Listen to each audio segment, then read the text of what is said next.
Assalamualaikum warahmatullahi wabarakatuh. Terima kasih masih bersama saya dan masih mengeksplorasi berbagai konten di kanal 100% Autentik by Dr. Andika Hendra Mustaqim.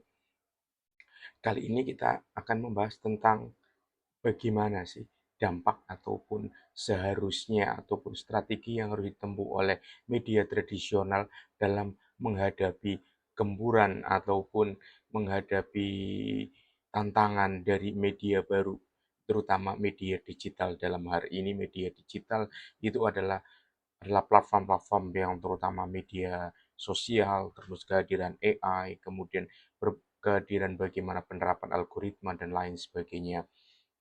Kita mendiskusikan hal itu dalam perspektif autentitas dan kepemimpinan politik.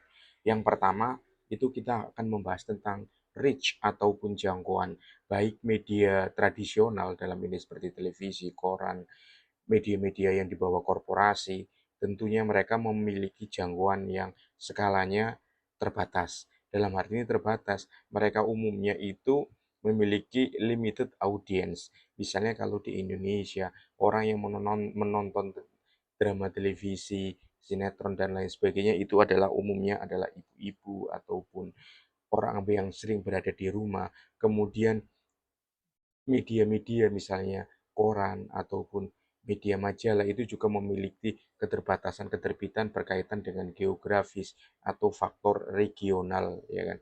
Jadi ada faktor keterbatasan tersebut yang akhirnya menjadikan media tradisional tersebut sulit untuk berkembang. Mau hal itu berbeda dengan media baru ataupun media sosial dan lain sebagainya di mana mereka memiliki jangkauan yang lebih global. Orang bisa mengakses medsos miliknya si A di Finlandia. Kita yang ada di sini, misalnya ada di Tangerang Selatan, bisa mengakses media yang postingan yang diterbitkan di Antartika. Ini jadi melalui internet inilah orang bisa mengakses ke semuanya hingga akhirnya ujung-ujungnya untuk mencapai reach ini hampir semua media tradisional itu membuka kanal online. Jadi mereka membuat media online untuk menjangkau lebih banyak audiens dan tidak memiliki batas audiens. Jadi portal-portal apa radio, televisi, koran, dan lain sebagainya berpindah haluan ke media online. Media online itu dianggap sebagai media baru dalam versi media tradisional, tetapi tetap dianggap media tradisional karena dikelola oleh para profesional yang dengan haluan media tradisional. Kemudian engagement. Faktor engagement kita tahu dalam media sosial, engagementnya itu tanpa adanya batasan, tanpa adanya limit gitu. Jadi semua orang bisa mengaksesnya asal dia mempunyai aplikasinya, dia mempunyai paket data untuk mengakses internetnya dan punya infrastruktur untuk mendukungnya. Dan media baru seperti media sosial itu mengutamakan user generated content. Jadi para pengguna itu bisa menghasilkan konten. Mestinya konten di YouTube itu mendapatkan Google AdSense, kemudian di Facebook juga mendapatkan, kemudian kalau di TikTok ataupun di Instagram lebih cenderung bagaimana bisa menghasilkan endorsement ataupun direct selling, ya kan, direct income dari pada pihak-pihak yang iklan ataupun memberikan dukungan. Itulah kelebihan new media dalam arti ini terutama media sosial. Bagaimana dengan media tradisional dalam keterkaitannya dengan engagement? Engagement di media tradisional umumnya sangat terbatas, ya kan. Misalnya televisi kita anggap aja, ketika dia tidak ada stasiun relay, maka wilayah yang tidak memiliki stasiun relay tersebut tidak memiliki pemancar, maka tidak bisa mengaksesnya. Jadi keterbatasan-keterbatasan tersebut menjadikan orang tidak mengetahui informasi tersebut secara luas karena faktor itu stasiun relay dan adanya stasiun-stasiun pemancar yang tentunya dengan biaya yang sangat mahal. Demikian juga dengan radio, kita tahu radio sangat memiliki keterbatasan, hanya jangkauan-jangkauan tertentu dan jangkauan wilayah, tidak hanya dalam sekitar mungkin 3 kabupaten, 4 kabupaten, dan lain sebagainya, tetapi ketika di wilayah itu tidak bisa diakses. Ini jadi faktor engagement-nya itu lebih spesifik dan lebih regional. Itulah yang membedakan antara new media dalam arti media digital dengan media tradisional. Dalam hal cost, kita tahu operasional media tradisional itu kan sangat besar. Di situ harus membayar produser atau redaktur, harus membayar jurnalis, harus membayar atau reporter, harus ada kantornya, harus ada settle. Berbeda dengan media sosial ataupun media baru, di mana satu orang aja bisa memiliki satu akun, ya kan, bisa memproduksi dalam satu hari, bisa memproduksi misalnya 5 video, 3 video yang diupload dengan biaya yang murah, ya kan. Aksesnya pun murah, uploadnya murah, kemudian tidak memerlukan tidak memerlu tidak memerlukan reporter, tidak memerlukan pegawai dalam jumlah yang besar, gitu kan. Tetapi penghasilannya bisa bisa lebih besar dibandingkan media tradisional. Ini menunjukkan bahwa online platform itu menunjukkan low cost bisnis, gitu kan. Misalnya juga kita melihat kalau media sosial itu ketika dikelola dengan baik, misalnya dalam model korporat atau dalam production house, itu juga tidak terlalu tidak terlalu memerlukan banyak pegawai, karena kan sistemnya bisa dibuat freelance, bisa dibuat berbasis based on project dan lain sebagainya. Formatnya pun berbeda. Ya, ini yang perlu diketahui formatnya. Kalau dalam tradisional itu broadcast itu kan memiliki format televisi, radio juga memiliki formatnya itu kan jelas radio, koran itu formatnya jelas koran. Berbeda dengan new media. New media itu formatnya adalah multimedia format. Apa itu multimedia format? Itu multimedia format itu bisa berupa video, bisa berupa voice, suara, ya kan, bisa berupa gambar, dan itu aksesnya pun lebih kekinian, yaitu adanya ponsel, adanya laptop, kemudian tablet, dan lain sebagainya. Dan selanjutnya, faktor yang mempengaruhi perbedaan antara media tradisional dengan media sosial itu aksesibilitas. Kita tahu aksesibilitas itu ketika kita melihat televisi, misalnya berita liputan ataupun berita, itu umumnya kan ada di jam 6, ada di jam 7, ada di jam 8. Tapi bagaimana dengan orang yang bangun kesiangan jam 9 atau jam 10, mereka tidak bisa menonton berita. Akhirnya ya kan larinya ke media sosial, larinya ke internet yang bisa diakses kapan saja. Bisa bisa di situ tanpa perlu terikat waktu, tanpa tanpa perlu terikat ruang. Hanya saja ada beberapa misalnya perbedaan lainnya, yaitu berkaitan dengan target. Kalau tradisional media umumnya itu targetnya itu adalah mengandalkan deep marketing, atau kan in-depth marketing, in-depth news, atau investigative news. Mereka memiliki memiliki akses, ya, karena mereka sudah merupakan pemain lama, itu mereka memiliki akses ke pemerintah, ke lembaga-lembaga lain dan lain sebagainya, bisa menghadirkan itu informasi-informasi yang berbeda dengan di media sosial. Jadi itu menjadi nilai jualnya, gitu kan. Kemudian kalau di new media itu lebih cenderung mengandalkan algoritma.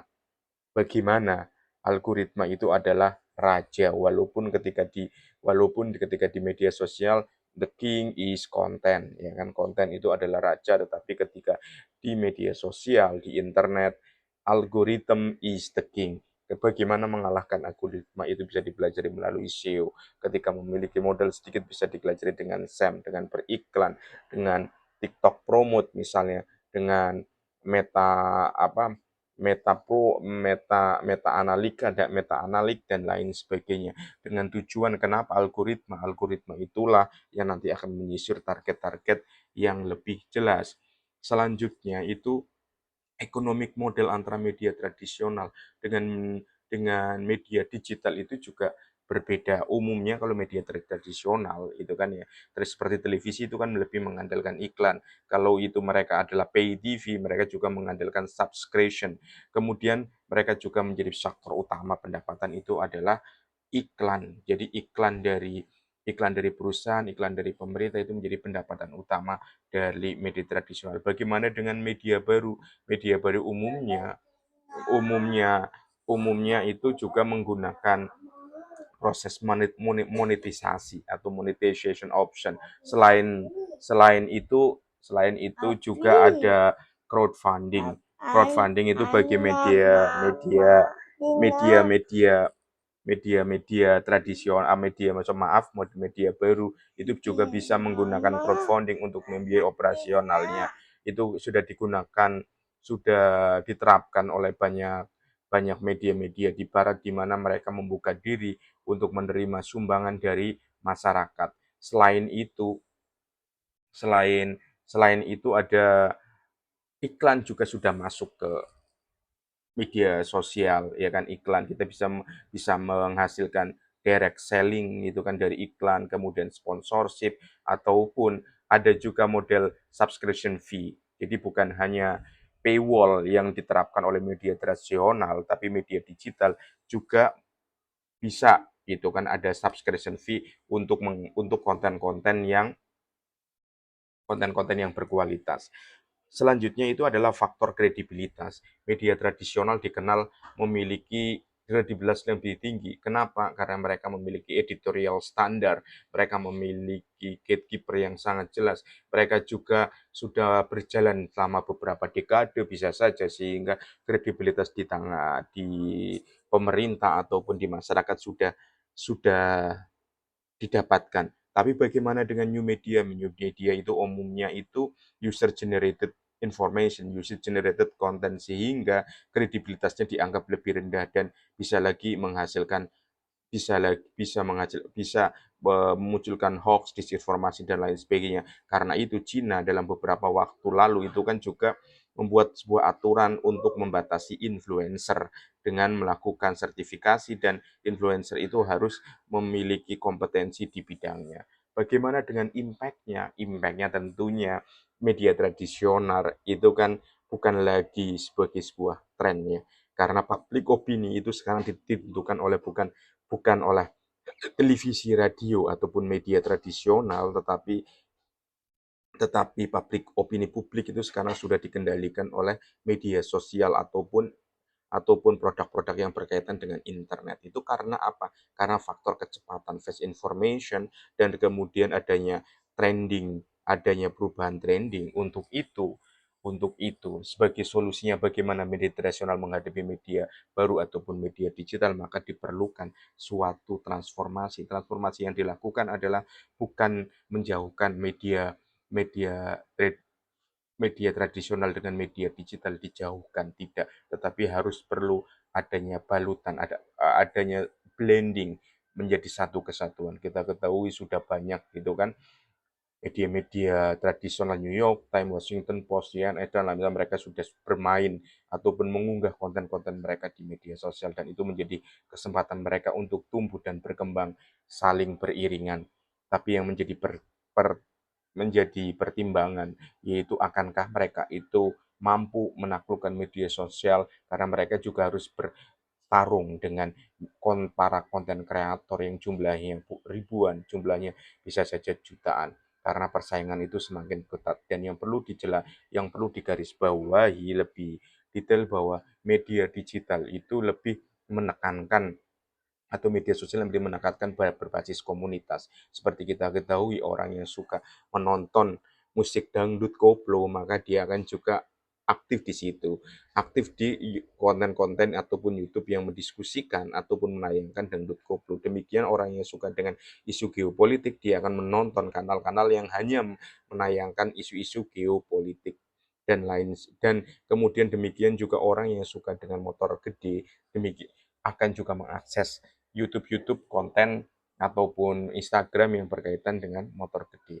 Itulah jadi spesifikasi komunitas itu yang menyulitkan menyulitkan ataupun bisa di apa namanya bisa diantisipasi oleh media tradisional dengan membuka kanal-kanal yang lebih spesifik ke arah komunitas. Mereka mengikuti alur alur komunitas tersebut sehingga mereka juga membuatkan kanal-kanal online untuk komunitas tersebut atau juga untuk melibatkan itu kan, untuk ataupun menggunakan media sosial yang berbasis kepada kanal-kanal yang lebih spesifik kepada komunitas. Selanjutnya itu selain mengarah kepada komunitas, media tradisional juga bisa melirik gitu kan, bisa melirik peluang-peluang lainnya, yaitu dengan cara mengembangkan konten-konten yang berkualitas seperti yang saya tadi sebutkan tadi, kemudian konten-konten yang lebih spesifik yang tidak ada di